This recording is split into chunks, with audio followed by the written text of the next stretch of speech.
बोलो जयकारा बोल मेरे श्री गुरु महाराज की जय। बोलो साचे दरबार की जय। बोलो श्री अनंतपुर वासी भगवान की जय। बोलो नंगली निवासी भगवान की जय। प्रवचन नंबर 18। सत्पुरुषों ने संसार को दुख रूप कहा है। यह दुनिया दुखों का घर है। उन्होंने कई प्रकार से दुनिया के दुखों का वर्णन किया है। आप प्रश्न होता है कि इस दुख देने वाली दुनिया को ईश्वर ने पैदा ही क्यों किया। इसका उत्तर यह है कि दुनिया उसको दुख रूप भासती है जिसके दिल में विचारों की कमी है। विवेक तथा विचारहीन पुरुष ही संसार में दुखी रहता है। परंतु यह दुनिया सत्पुरुषों के लिए जिनके विचार उत्तम है, पानी का बुलबुला स्वप्न के समान तथा मदारी का खेल है। वे दिल से दुनिया को असत्य मानते हैं। वे संसार में कमल के फूलों की तरह पानी से न्यारा रहने का प्रत्यक्ष प्रमाण होते हैं। साधारणतः देखा जाता है कि आग के बिना किसी का काम नहीं चल सकता, परंतु आग से काम लेते हुए कितनी सावधानी से इसे प्रयोग में लाना पड़ता है।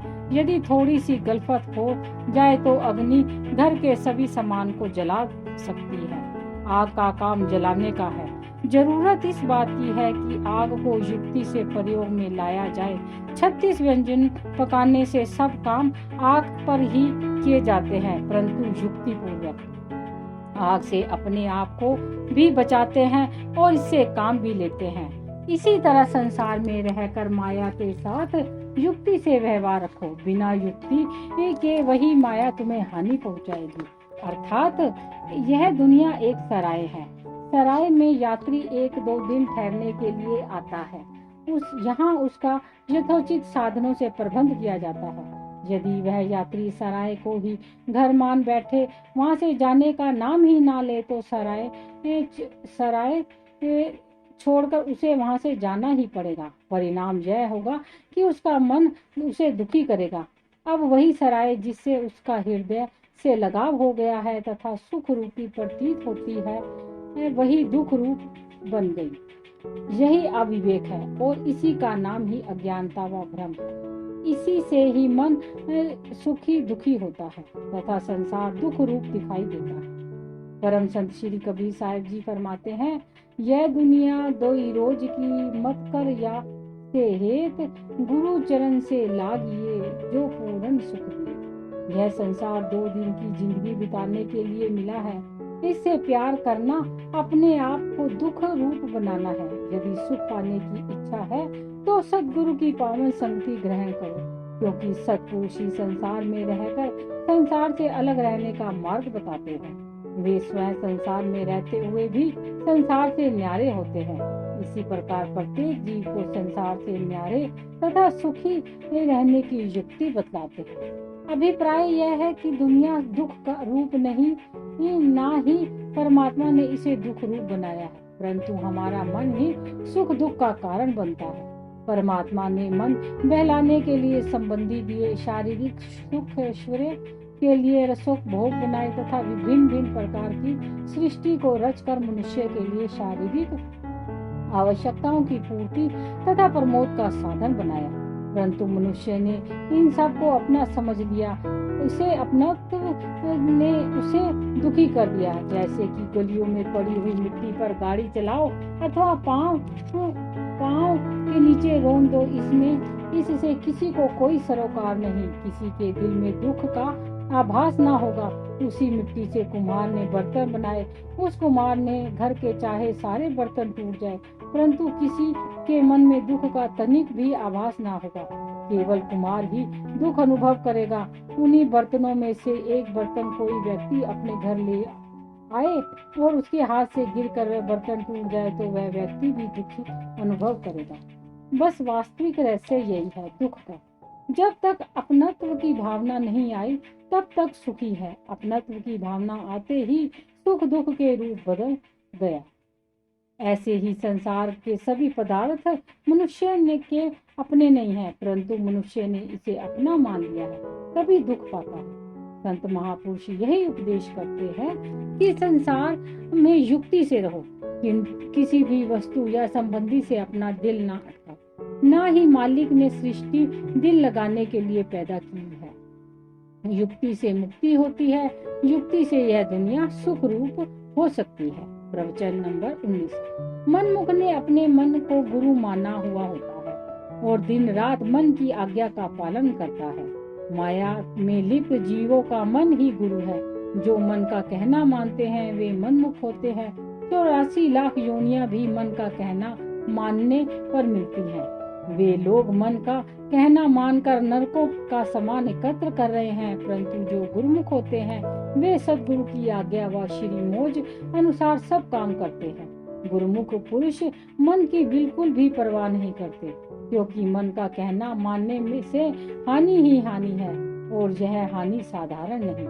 मनुष्य से सांप गधा घोड़ा बन जाना कितना बड़ा नुकसान है, इसे प्रत्येक जीव नहीं समझ सकता। संत महापुरुषों की दृष्टि में इसके बराबर अन्य कोई नुकसान नहीं। सर्वसाधारण जीव मन की गुलामी से नहीं निकल सकते, लेकिन गुरुमुख को इस बात की समझ आ गई है। वे स्वयं को मन एवं काम, क्रोध, मोह, लोभ और अहंकार आदि की गुलामी से बचा लेते हैं। वे सद्गुरु की सेवा व आज्ञा पालन करके नीच योनियों में भटकने से बच जाते हैं। गुरुमुख सद्गुरु को ही सब कुछ समझता है। वे अपने तन, मन व धन को सद्गुरु के अर्पण करके अपने जीवन को धन्य बना देता। इस प्रकार से गुरुमुख के अनेक प्रमाण इतिहास में मिलते हैं, जिन्होंने मनमति को त्याग कर सद्गुरु की आज्ञा का पालन किया और पूरा जीवन सद्गुरु की सेवा में व्यतीत किया। यह ठीक है कि इससे कुछ शारीरिक सुख व मन की मति का बलिदान करना पड़ता है, लेकिन परिणाम इसका बहुत अच्छा होता है। मृत्यु के पश्चात रूह को 84 लाख योनियों में नहीं भटकना पड़ता और ना ही बाद में पश्चाताप करना पड़ता है। इसलिए महापुरुषों का उपदेश है कि गुरुमुख की तरह जिंदगी गुजारने में लाभ ही लाभ है। मनमति को त्याग कर सद्गुरु की आज्ञा मानकर अपने जीवन को धन्य बनाना चाहिए। प्रवचन नंबर 20। एकांत रहने में बहुत लाभ है, परंतु एकांत सिवाय मालिक के भजन के और कोई ख्याल दिल में नहीं आना चाहिए। यदि कोई मनुष्य केवल शारीरिक रूप से में स्वयं को एकांत कर ले और मन में दुनिया भर के ख्याल भरे हुए हो, कल्पना क्लेश से मन अशांत हो, उसको एकांत सेवन का कोई लाभ नहीं। एकांत उस समय तक लाभदायक है जब मन को संसारिक ख्यालों से खाली करके उन्हीं ख्यालों को ईश्वर के भजन ध्यान में लगाया जाए। मन को संसारिक वासनाओं से दूर करना आसान नहीं है। जब तक समय के संत सद्गुरु की चरण शरण प्राप्त ना कर ली जाए, तब तक संत सद्गुरु जी को संसारिक इच्छाओं को दूर करने की युक्ति नहीं बताते। तब तक यह मनुष्य अपने मन को संसारिक ख्यालों से अलग नहीं कर सकता। यदि शरीर को दुनिया के धंधों से अलग कर भी लिया जाए तो मन दुनिया की वासनाओं में उलझा रहे। इस तरह यदि कई वर्ष भी गुजर जाए तो संत सत्पुरुषों की दृष्टि में कोई लाभ नहीं, क्योंकि भजनाभ्यास में सफलता जो मन के लगाने से होती थी वह प्राप्त ना हो सकी। शरीर को एकांत में रखने पर भी मन कोरे का कोरा रहा। उस मनुष्य का प्रभाव तेली के बैल की तरह है, जिसकी आंखें बंधी हुई है और जो सुबह शाम तक चलता रहता है और अपने मन में यह सोचता है कि मैंने काफी समय सफर तय कर लिया है, मगर आंखें खुलने पर वह वहीं का वहीं होता है। इसी तरह शरीर को अलग रखने का हाल है। मन के अंदर संसारिक ख्याल भरे हुए होने पर भी कभी शांति एवं आनंद की प्राप्ति नहीं हो सकती।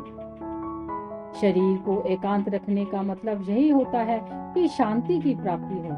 दुनिया के दुख सुखों को देखकर प्रसन्न होना व दुखों को देखकर दुखी होना, यह मन का स्वभाव है। शरीर का इन दुख सुख से कोई मतलब नहीं। यह मेरा है, यह तेरा है, यह सब इस मन की मनोत है। इसलिए जब तक मन को हर्ष शोक से, तेरे मेरे से दूर न कर लिया जाएगा, तब तक शरीर को एकांत वास करने पर भी शांति व आनंद का मिलना कठिन है। इसलिए संत महापुरुषों की चरण रज में जाकर मन को संसारिक विषय वासनाओं से अलग करने का तरीका सीखना चाहिए। जब तक शरीर के एकांत में रहने पर मन भी एकांत पसंद करेगा। यदि शरीर से संसार का कोई काम कर भी लिया जाए तो भी मन कमल के फूल की तरह संसार की इच्छाओं से अलग रह सकता है, और वास्तव में एकांत का यही ही मतलब है। प्रवचन नंबर 21। ख्यालों में मेरा तेरा और तेरा तेरा का होना, यह सब माया है। अंतर केवल इतना है कि मेरा मेरा मलिन माया है और तेरा तेरा शुद्ध माया है। एक लोहे की बेड़ी है तो दूसरी सोने की बेड़ी है, परंतु है दोनों ही बंधन का कारण। चाहे मनुष्य कितनी भी विद्या क्यों ना पढ़ ले, कितना ही चतुर क्यों ना हो और अपने को बहुत बुद्धिमान समझता हो, संसार के काम करने में कितना ही निपुण क्यों ना हो, यदि अपने दिल से तेरे मेरे के ख्यालों को दूर ना कर सका, मेरी तेरी की अज्ञानता के चक्र से स्वयं को नहीं बचा सका, तो उसकी समझ केवल शरीर तक है। जिज्ञासुओं को इन दोनों से ऊपर उठना है। मैं और तू को त्यागना ही उत्तम भक्ति है। परम संत कबीर साहब जी फरमाते हैं, मोर तोर की जेवरी बाटी बंधा संसार, दास कबीरा क्यों बंधे जाके नाम। परंतु तेरे मेरे को दूसरे शब्दों के आपा भाव भी कहते हैं। मन का आपा भाव बिना सद्गुरु के उपदेश जी स्वयं दूर नहीं कर सकता। जिस तरह गंदी नाली का पानी गंगा जी में जाकर मिलकर गंगा रूप हो जाता है, इसी तरह से जीव भी जब सद्गुरु की आज्ञा व मौज में अपने आपा भाव को समर्पित नहीं कर देता, तब तक इसका निस्तार नहीं। सद्गुरु ही जीव के आपा भाव को दूर करके जीव को आनंद में तथा सुख रूप बना देते हैं, जिससे मेरे तेरे का झगड़ा सदा के लिए दूर हो जाता है। प्रवचन नंबर 22। जो वस्तु जिस तरह रखने के योग्य होती है या जहाँ उसके रखने का स्थान नियत है, वहाँ ही वह वस्तु शोभा देती है। उदाहरणतः कपड़े अलमारियों में, आभूषण डिब्बों में बंद करके तालों में तथा रुपए तिजोरियों में रखने से शोभा देते हैं। पानी अपनी जगह, आग अपनी जगह और खाने पीने की वस्तुएं अपनी जगह पर सुहाती है। मतलब यह है कि घर में जो भी सामान होता है सबको उचित स्थान पर रखने में ही घर की सुंदरता होती है और सबको आराम मिलता है। विपरीत इसके यदि खाने पीने की वस्तुओं को गंदी जगह पर, पानी को संदूकों में और आग को कपड़े की अलमारी में तथा आभूषणों को बाहर रख दिया जाए तो सारे घर के लिए मुसीबत पैदा हो जाएगी। अर्थात जितनी कीमती वस्तु हो वह अंदर रखी जाती है, उनके लिए विशेष जगह होती है। आभूषण सदा संदूकों में, कपड़े अलमारियों में तथा अन्य प्रयोगों में लाने वाली वस्तुएं बाहर रखी जाती है। इसी प्रकार माली का सिंहासन अंदर दिल में है और शारीरिक भोग्याशयों का सामान बाहर मौजूद है। संबंधी, धन तथा मकान आदि से मनुष्य का संबंध शारीरिक है। इन वस्तुओं को दिल में जगह नहीं देनी चाहिए। दिल को सत्पुरुषों ने मालिक का सिंहासन कहा है। ईश्वर ने सिंहासन पर संसार की असत वस्तुओं की जगह नहीं दी। संत महापुरुष किसी भी वस्तु का प्रयोग करने से मना नहीं करते। शरीर के निर्वाह के लिए शारीरिक वस्तुओं का से संबंध रखो, परंतु इन सांसारिक वस्तुओं को दिल में स्थान नहीं देना चाहिए। दिल को मालिक के लिए रखना। जैसे नाव तो पानी में तैरती है, मगर नाव के अंदर पानी भरने से नाव एकदम डूब जाती है। नाव की तरह संसार में रहना है। यदि दिल में सांसारिक वस्तुओं का लगाव बढ़ जाएगा तो नाव की तरह भव सागर में डूबना पड़ेगा। इन मायावी पदार्थों से लगाव दुखदायी है, इसलिए मनुष्य तब सुख रूप बन जाता है जब इन मायावी पदार्थों से लगाव ना रखे। शरीर का संबंध संसार से हो और दिल का संबंध मालिक से हो, तभी संसार रूपी पानी के ऊपर रह सकता है। प्रवचन नंबर 23। पूंजी या संपत्ति दो तरह की मानी गई है। नगद, एक नगद एवं आभूषण, दूसरा जमीन व मकान अर्थात चल अचल संपत्ति। यदि कभी एक शहर से दूसरे शहर जाना हो तब रुपया तथा आभूषण एक स्थान से दूसरे स्थान पर आसानी से ले जा सकते हैं, इसे चल संपत्ति कहते हैं। मगर जमीन व मकान अचल संपत्ति है, जो साथ नहीं जा सकते। उस दिशा में मकान या जमीन साथ ले जा सकते हैं कि जमीन व मकान को बेचकर उसकी रकम धन राशि के साथ ले ली जाए। इसी प्रकार मनुष्य का शरीर भी जमीन व मकान की तरह अचल संपत्ति है। इस लोक में मनुष्य शरीर से कितना भी काम ले लिया जाए, मगर अंत को इसके साथ नहीं जाना। यह यहाँ रह जाने वाली चीज है तथा नाम की कमाई चल संपत्ति है, जो परलोक में भी साथ देती है। इसलिए संत महापुरुष फरमाते हैं कि बुद्धिमान वह है जिसने मनुष्य शरीर के साथ ले जाने वाली वस्तुओं को प्राप्त कर लिया है। साथ ले जाने वाली वस्तुएं आत्मिक धन है। जिसने मनुष्य शरीर से इस रूहानी धन को प्राप्त कर लिया वह लाभ में रहा, क्योंकि मनुष्य शरीर तो इस जीव के साथ कुछ समय तक है, अंत में इसे अलग हो जाना है। फिर क्यों ना इससे वह धन कमाया जाए जो मरने के बाद भी काम है। अपने मन और शरीर से सद्गुरु के चरणों को में सौंपकर भक्ति का धन प्राप्त करना ही बुद्धिमानी है। मनु बचे सतगुरु के पासी तासु सेवक ते कारज राशि। शास्त्र भी मन को सद्गुरु के पास सौंपने का उपदेश देते हैं, परंतु मन तो कोई ऐसी चीज नहीं कि उससे अलग से दे दिया जाए। जब शरीर को सद्गुरु की सेवा, भजन, अभ्यास व सत्संग में लगाया जाएगा तो निश्चय ही मन भी उधर लगेगा, क्योंकि मन तो शरीर के पीछे है। इसलिए शरीर को सद्गुरु उपदेश की कमाई में लगाकर भक्ति के धन को इकट्ठा करना चाहिए। यह आत्मिक धन ही मनुष्य मृत्यु के पश्चात साथ ले जा सकता है। इस शरीर से जितनी भी सद्गुरु की सेवा श्रद्धा व भावना से की जाएगी उतना ही जीव को लाभ पहुंचेगा। परंतु एक बात का ख्याल रखना जरूरी है कि जैसे कई मनुष्य इस भूल में रहते हैं कि अभी तो बहुत समय पड़ा है, देखा जाएगा। बाल्यावस्था खेलने में, युवावस्था को संसार की विषय वासनाओं में व्यर्थ गवा देते हैं। यदि बुढ़ापे से पहले शरीर नष्ट हो गया तो, या बुढ़ापे में शरीर को किसी रोग ने आ घेरा तो मरने के बाद मनुष्य को खाली हाथ जाना पड़ेगा। यह कितने दुख की बात है कि एक काम जो मनुष्य अपने जीवन काल में कर सकता था वह उसने ना किया। इसलिए प्रत्येक जीव को चाहिए कि बाल्यावस्था में ही आत्मिक धन को संचित करने के लिए अपने शरीर को, अपने मन को सद्गुरु की सेवा व भजनाभ्यास में लगा दे, ताकि यह शरीर जिसने अंत में यहाँ रह जाना है उससे आगे का काम आने वाली संपत्ति को अधिक से अधिक इकट्ठा कर लिया जाए, जिससे कि मृत्यु के पश्चात इस जीव की चल वस्तु जो साथ जाएगी, जिससे कि आत्मा का कोई भी कष्ट ना उठाना पड़े। प्रवचन नंबर 24।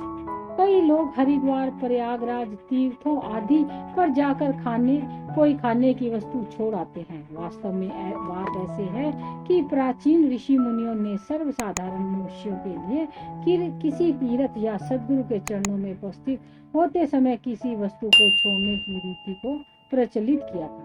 और छोड़ने या त्यागने की वस्तु यह थी कि जैसे काम, क्रोध, मोह, लोभ, अहंकार, निंदा, ईर्ष्या, तृष्णा, राग, द्वेष, विषय विकार आदि। अर्थात तीर्थों पर जाकर अपने मन में यह दृढ़ संकल्प किया जाता था कि आज के बाद मैं क्रोध नहीं करूंगा। इस प्रण के लिए उसे चाहे कितना भी नुकसान पहुंचता वह क्रोध नहीं करते थे। इसी तरह से जो भी विकार तीर्थों पर छोड़ा जाता था उससे उनकी आत्मा में निर्मलता और पवित्रता आती और जीवन भर उस प्रण को निभाते। यदि कोई भूल से छोड़ी हुई वस्तु को ग्रहण करता तो संबंधी उसे याद करवाते कि यह चीज तुम तीर्थों पर छोड़ आए हो। कहीं कहीं पर लोग ऐसा भी करते थे कि जिस विकार से मनुष्य अधिक दुखी होता, जिसके कारण मन में सदा अशांति रहती, वही विकार ही तीर्थों पर छोड़ आता। परंतु आजकल देखा जाता है कि यदि कोई वस्तु शरीर के अनुकूल नहीं होती, जिसके खाने से शारीरिक कष्ट होता, वो लोग उस वस्तु को तीर्थों पर जाकर त्याग देते हैं। इस तरह से मनुष्य का जीवन कदापि नहीं सुधर सकता। परंतु अब लोगों ने इसके उल्टे अर्थ निकाल लिए हैं। छोड़ना था विषय विकारों को, मन की बुराइयों को, ताकि मन में विषय विकार कम हो। प्राय नियम यह होता था कि यदि किसी एक विकार का हृदय से त्याग कर दिया जाए तो शेष विकारों का प्रभाव भी कम हो जाता था और मनुष्य के विचार भजनाभ्यास व सत्संग की ओर सरलता से लगते थे। आजकल तो केवल प्रथा मात्र ही रह गई है। सर्वसाधारण को इसके वास्तविक अर्थ का पता ही नहीं कि तीर्थों पर क्या छोड़ना चाहिए। इसलिए संत महापुरुषों ने जो ऊपर त्यागने योग्य विषय विकार वस्तुएं बतलाई हैं, वे त्यागनी उचित है। वे क्या है कि सुरती जो धन के लोभ में या परिवार के मोह में उलझी हुई है, जिससे मरने के बाद नीच योनियों में भटकना पड़ता है, इन विचारों को त्यागते हुए मनुष्य भजन अभ्यास में उसे लगाकर अपने जीवन को सफल बना सकता है। प्रवचन नंबर 25। मनुष्य को 84 लाख योनियों में श्रेष्ठ माना गया, क्योंकि यह भोखा भी है और करता भी। मनुष्य जो भी कर्म करना चाहे वह कर सकता है, परंतु पशु योनियां अपने किए हुए कर्मों को भोग रही हैं, वे केवल भोखा है। मनुष्य तथा पशु पक्षियों में बड़ा अंतर है। पशु योनियां खाने के विषय में भविष्य की चिंता नहीं करती कि हमें कल क्या खाना है। इन्हें केवल उसी समय का ख्याल होता है। पशु या पक्षी अपने नियत आहार से भूख मिटाने के सिवाय और कुछ नहीं खाते, परंतु मनुष्य इतना श्रेष्ठ होने पर भी लोभ का शिकार बना हुआ है। पहले तो इतना लालच कि सैकड़ों वर्षों का सामान इकट्ठा करेगा। इस लालच ने मनुष्य के ज्ञान चक्षु बंद कर दिए हैं। क्या कभी किसी पशु पक्षी ने भी 8 दिन के लिए भोजन इकट्ठा किया है?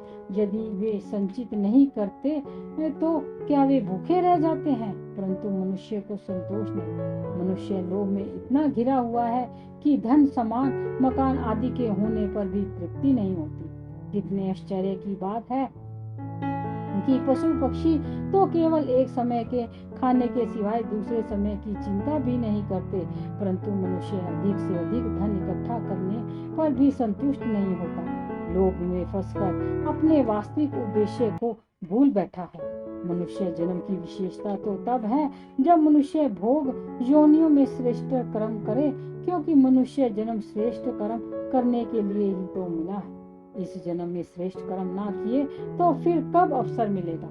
मनुष्य श्रेष्ठ कर्म करके ही मालिक से मिल सकता है और जन्म मरण के चक्र से छूट सकता है। जब संत पुरुषों की संगति से ज्ञान की प्राप्ति होती है तो लोभ व तृष्णा के विचारों से मनुष्य अपने को स्वतंत्र कर सकता है। ज्ञान की प्राप्ति पर अज्ञानता के विचार अपने आप ही विदा हो जाएंगे। प्रवचन नंबर 26। सद्गुरु अपने सेवकों को जो उपदेश देकर आचरण के लिए फरमाते हैं, वह निश्चय उसके लिए लाभदायक होता है। यह ठीक है कि मन इन बातों को पसंद नहीं करता। भजन अभ्यास, सत्संग व सेवा यह मन के विरुद्ध कार्य है, लेकिन सद्गुरु जीव के हित की सोचते हैं। जीव के दिल में जन्म जन्मांतरों से मलिन वासनाएं भरी पड़ी हैं और जीव को इसका ज्ञान नहीं है। यही वासनाएं ही दुख का कारण है। 84 लाख योनियां का बीज वासनाएं हैं। इन वासनाओं को कभी समाप्त किया जा सकता है जब कर्म श्रेष्ठ किए जाएंगे। सद्गुरु ही जीव को निष्कर्म कर्म करवा सकते हैं और वासनाओं के बीज को समाप्त कर सकते हैं। जिस प्रकार कोई भी अनाज आग की भट्ठी में भून दिया जाए तब वह उग नहीं सकता, इसी तरह से भजनाभ्यास, सत्संग, सेवा व नम्रता से जीव के हृदय में जब सद्गुरु के प्रेम की अग्नि पैदा हो जाती है, तब इस प्रेम की अग्नि से विषय वासनाओं का बीज जल जाता है। इसलिए सद्गुरु जी को जितने भी उपाय बताते हैं, सबका अर्थ यही है कि जीव के हृदय में प्रेम की जागृति हो। वैसे भी यह नियम होता है कि लोहे को लोहा काटता है। संसार के मोह को सद्गुरु के प्रेम से समाप्त किया जा सकता है। मन पंछी तब लग उड़े, विषय वासना माही, प्रेम बाज की झपट में जब लग आवे नाही। सद्गुरु का प्रेम दिल में आने से मन की शक्ति क्षीण पड़ सकती है। इसलिए सद्गुरु के प्रेम को सब साधनों से उत्तम व श्रेष्ठतम माना गया है। प्रवचन नंबर 27। संत सत्पुरुष वेदांत को बुरा नहीं कहते और ना ही वेदांत के सिद्धांतों के विरुद्ध है, परंतु वेदांत की केवल चर्चा ही करते रहना और उसे अपने आचरण में ना उतारना, यह हमें प्रिय नहीं है। हमारे मत में तो वेदांत के अद्वैत भाव को अपने दैनिक नियमों में स्थान देना चाहिए। कथनी की सुंदरता करनी से प्रकट हुआ करती है। हर एक मनुष्य के मस्तिष्क में ईश्वरीय ज्ञान तो विद्यमान है, किंतु संसार की आसक्ति के कारण वह ऐसे आच्छादित हो गया है जैसे धुएं से आग। यदि वह ज्ञान ढका हुआ ना होता तो वह हमारे कार्य व्यवहार में बड़ा सहायक होता। मनुष्य एक क्षण भी बिना किसी कर्म के किए रह नहीं सकता, परंतु कर्म श्रेष्ठ वही है जो ज्ञान पूर्वक किया जाए, और कर्म और ज्ञान दोनों का नाश नहीं, इन दोनों का एक साथ रहना मानव को सच्चे अर्थों में मनुष्य बनाता है। केवल शुष्क ज्ञान की चर्चा करते रहना लाभदायक नहीं, और ईश्वरीय ज्ञान को बिना प्राप्त किए जो कर्म किए जाते हैं वे बंधन के कारण हैं। सर्वश्रेष्ठ कर्म उसे ही कहा जाता है जिसके द्वारा निर्मल ज्ञान प्राप्त। परमार्थ की सफलता केवल वाणी के द्वारा ज्ञान भरी बातों के कहने से नहीं मिला करती।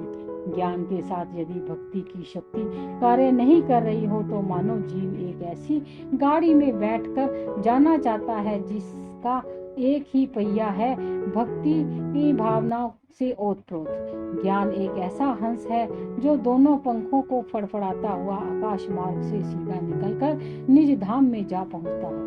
यही धाम ही परमहंस संत सत्पुरुषों का निज स्थान होता है, जहाँ से कभी भी लौटना नहीं होता है। इसलिए गुरुमुख का यही कर्तव्य है कि जीवन को सत्पुरुषों के उपदेशानुसार आचरण में कर्तव्य निष्ठ बनाए, ताकि ध्येय को प्राप्त कर सके।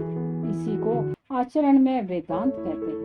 प्रवचन नंबर 28। जो मनुष्य गुरु की आज्ञा नहीं मानते और गुरु की सेवा नहीं करते, वे मन की आज्ञा से सारा जीवन अपने कुटुंब की सेवा तथा अपने शरीर के भरण पोषण में लगे रहते हैं। सेवक तो वे फिर भी कहलाते हैं, परंतु गुरु के सेवक नहीं, वे मन के सेवक हैं। यह समझ सत्पुरुषों की संगति से ही प्राप्त होती है। प्राय देखा जाता है कि संसार में कुछ प्राणी ऐसे होते हैं जो अपनी मनमति अनुसार धर्म करते हैं और इसी साधन से मोक्ष की प्राप्ति करना चाहते हैं। धर्म कर्मों से जो कि मनमति द्वारा किए गए हों, इनसे अहंकार उत्पन्न होता है, जो जीव के किए दान शुभ कर्मों के फल को साथ ही साथ नष्ट किए जाता है। अर्थात जिन कर्मों से मोक्ष मिलना था उसके बदले में अहंकार बढ़ गया, तो फिर मोक्ष कैसा? इस जन्म में अथवा आज से करोड़ों जन्म पश्चात जब तक यह जीव गुरुदेव की आज्ञा अनुसार जीवन कर्मण्य नहीं बनाएगा, उसे मोक्ष नहीं मिल पाएगा, क्योंकि कोई शूरवीर ही इन बंधनों को काट सकता है। जब तक जिज्ञासु के मन में संसार से प्रीति है तो वह अवश्य जन्म लेगा, परंतु जब तक उसे मृत्यु लोक से निराश होकर संसार से वैराग्य नहीं होगा, उसे शांति कदापि नहीं मिलेगी। सद्गुरु ही इन रहस्यों को जानते हैं तथा शिष्यों के इस अहंकार रूपी विचार से बचने का उपाय बताकर मोक्ष का साधन बताते हैं तथा मंजिल तक पहुंचाते हैं। प्रवचन नंबर 29। सत वस्तु भीतर है और संग करना ही मानव जन्म का परम ध्येय है। बाहर के सत्संग उसी दिशा की ओर हमें ले जाने में सहायता करते हैं। सत वस्तु क्या है? आत्मा, सद्गुरु, उसके साथ जो साधन एकाकार करवाए, उनसे मिलाए, वह वस्तु सत्संग। यह सत वस्तु मनुष्य के अपने अंदर है, क्योंकि मनुष्य स्वयं सत चेतन है, उस सच्चिदानंद धन के अंश है। सतचित आनंद से बिछुड़कर सतचित बना, परंतु सत का ज्ञान ना होने से केवल चित चेतन ही अपने आप को समझ बैठा। यह चेतना केवल मानव जन्म को पा लेने से नहीं कि विवेक और बुद्धि मिल गई तो चेतन बन गया। चेतन का वास्तविक अर्थ वह चेतनता है कि अपने आप को जाने कि मैं कौन हूँ, कहाँ से आया हूँ, मेरा असली उद्देश्य क्या। यह प्रथम शब्द सत तथा अंतिम शब्द आनंद को भूलकर केवल मध्य के शब्द चित को अपना स्वरूप समझता है। केवल बुद्धि विवेक से कार्य लेना ही चेतनता नहीं, बुद्धि तो असत्यता के विषय में भी सोच सकती है। मध्य के शब्द चित्त को अपना रूप समझते हुए जीव मझधार में फंस गया है। अब हुआ क्या? जीव परमात्मा से बिछुड़कर जीव आत्मा बनना, आत्मा को भुलाकर केवल जीव बन गया। कितनी बड़ी भूल है कि अन्य पशु योनियां भी जीव कहलाती है और मनुष्य भी स्वयं को इसी जीव समझ बैठा है। अपने स्वरूप की पहचान करवाने के लिए ही मनुष्य सत्पुरुषों की संगति की आवश्यकता है। सत्संग अर्थात संतों का संग। सत्पुरुषों का संग करने के से ही अनुभव होता है कि बाहरी दुनिया क्या है और आंतरिक जगत क्या है। जो दिव्य ज्योतियां मनुष्य के अंदर विद्यमान है, उन्हें सूर्य, चंद्रमा, तारागण आदि रूपों में बाहर प्रकट किया गया है। जीव बनने के कारण इसे अपनी शक्ति भूल चुकी है तथा वह सांसारिक विमोहक दृश्यों को ही अपना समझ बैठा है। सत्पुरुष यह ज्ञान देते हैं कि जो कुछ बाहर की रचना है, इससे भी असंख्य गुण अधिक दृश्य अंदर विद्यमान है। अंदर की रचना की एक किरण के बराबर यह दुनिया की झिलमिलाती माया के सभी दृश्य हैं। यह बाहरी दृश्य अंदर के दृश्यों की परछाई मात्र है। संत महापुरुष फरमाते हैं कि जो ग्रहण करने योग्य वस्तु है उसे प्राप्त करना है। परछाई को कौन पकड़ सकता है? इसे पकड़ना एक असंभव काम है। परछाई से किसी के रूप की पहचान कैसे हो सकती है? जब किसी बल्ब अथवा लैंप की ओर मुंह होगा, परछाई का आकार छोटा बनेगा और जब उसकी ओर से मुंह मोड़कर चल पड़े तो परछाई की लंबाई अधिकाधिक होती जाएगी। ऐसे ही इस संसार के दृश्यों की रचना है कि जब तक आंतरिक ज्योति को देखने की ओर ध्यान नहीं जाता, तब तक दुनिया के दृश्य अत्यंत लुभावने और आकर्षक लगते हैं। जब आत्म ज्योति की ओर ध्यान लग गया तो बाहरी दुनिया के आकर्षक दृश्यों का रंग फीका तथा तुच्छ नजर आने लगता है। यही है सत असत का विचार, जो सत्पुरुषों की संगति से ही ज्ञात होता है। श्री कृष्णचंद्र जी महाराज परम सखा अर्जुन को फरमाते हैं कि जो सत है उसका कभी नाश नहीं होता और जो असत है उसका कोई अस्तित्व नहीं। इन दोनों अर्थात सत असत का भेद ज्ञानी पुरुषों ने खूब देखा और विचारा। सत वस्तु आत्मा है, क्योंकि इसी के आधार पर शारीरिक रचना हुई है, और असत शरीर है। इसी का नाम सत असत का ज्ञान है और यही गुप्त रहस्य सत्पुरुषों के सत्संग और बतलाए हुए मार्ग को से प्राप्त होता है। प्रवचन नंबर 30। पारस का सहज स्वभाव ही लोहे को सोना बनाना है। जब भी लोहा पारस से स्पर्श करेगा सोना बन जाएगा। ठीक इसी प्रकार महापुरुषों की अवस्था होती है। महापुरुष तो पारस मणि के समान होते हैं, जो व्यवहारिक काम करते हुए भी जिज्ञासुओं को सहज स्वभाव से पार उतार देते हैं। यह उनकी असीम कृपा है कि वह देश देशांतरों में जाकर अपनी दया व मेहर से सेवा का बेड़ा पार कर देते हैं। शिष्य का भी कर्तव्य है कि वह गुरु के चरणों में पहुंचकर लाभ उठाए। वे लोग भाग्यशाली होते हैं जो गुरु के चरणों में पहुंचकर लाभ उठाते हैं। प्रवचन नंबर 31। कुछ लोगों का ऐसा मत है कि मुक्ति अस्थायी है, क्योंकि इस संसार में जितनी आत्माएं आई हुई हैं वे गिनी हुई हैं। एक एक आत्मा के मुक्त हो जाने से एक दिन ऐसा आएगा कि कोई भी जीवात्मा भव बंधन में ना रह जाएगी। वास्तविक रहस्य यह है कि गिनती क्या आत्माओं की होगी, विचारों की नहीं। वास्तव में जितने भी जीव हैं उनके उतने ही विचार हैं। सच्ची बात तो यह है कि एक एक जीव के अनेक अनेक विचार हैं। मोक्ष तो तब मिलेगा जब सब समाप्त हो जाएगा, जब सब विचार समाप्त हो जाएंगे। इसलिए सद्ग्रंथ कहते हैं कि संचित विचार ही जन्म और मृत्यु का बार बार कारण बनते हैं। विचार भी अनेक प्रकार के होते हैं, परंतु इन विचारों में भी गुप्त रहस्य हैं। जो विचार मोह माया से युक्त होते हैं वही विचार आवागमन के हेतु होते हैं, परंतु जो विचार निष्कर्म कर्म में लगे हुए हो वह मुक्ति का कारण बनते हैं। विचार तो हर समय हर घड़ी कोई ना कोई आते ही रहते हैं, यहाँ तक कि सोए हुए भी विचारों के स्वप्न बनते हैं। ये विचार क्या है? किसी वस्तु की इच्छा करना ही विचारों का स्वरूप है। जब किसी को पाने की चाह मन में उत्पन्न हुई तो मनुष्य उन्हीं विचारों में लीन हो गया। यही विचार ही संकल्पों विकल्पों का रूप बन गए और यही संकल्प विकल्प ही अंत समय अन्य योनियों का कारण बन जाते हैं। मृत्यु समय जैसा ख्याल दिल में आया वही योनि उसे प्राप्त करनी पड़ेगी।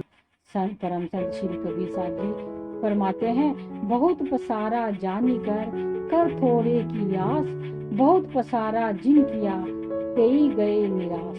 अर्थात जितना भी कुटुंब तथा शारीरिक संबंधी वस्तुओं से नेह बढ़ाते जाओगे उतना ही आशाएं बढ़ती जाती हैं। इसलिए इस पसारे को ना बढ़ाते हुए कम करना चाहिए। जिन्होंने भी इन दुनियावी वस्तुओं से अलग लगाव बढ़ाया उन्हें अंत समय यहाँ से निराश होकर पश्चाताप करते हुए जाना पड़ा। प्राचीन काल में सती प्रथा प्रचलित थी।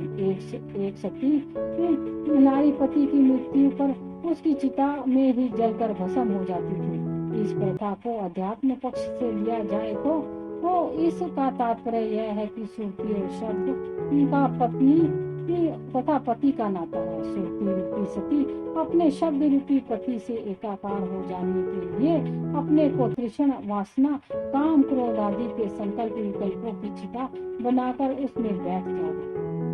अपने को योग अग्नि में दग्ध कर के शब्द रूपी पति से जान ले। वास्तव में यही सती प्रथा का भाव था कि अंतिम मोक्ष की प्राप्ति हो जाए, सभी संकल्प विकल्प शब्द में समाकर एक रूप बन जाए, जिससे कि आवागमन के दुखों से छुटकारा मिल जाए।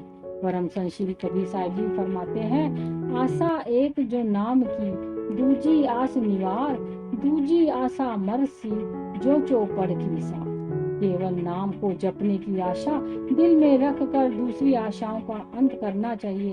यदि अन्य आशाएं दिल में घर कर गई तो चौपड़ की खेल की भांति कभी ना समाप्त होने वाला चक्र आरंभ हो जाएगा। इस चक्र से निकलना एक असाध्य प्रश्न बन जाएगा। प्रभु का नाम सुमरण करने से प्रभु की प्राप्ति होती है। जब मालिक की प्राप्ति हो गई तब मुक्ति स्वयं हो गई, तो फिर मोक्ष की प्राप्ति का शेष साधन ना रहा। बोलो जयकारा बोल मेरे श्री गुरु महाराज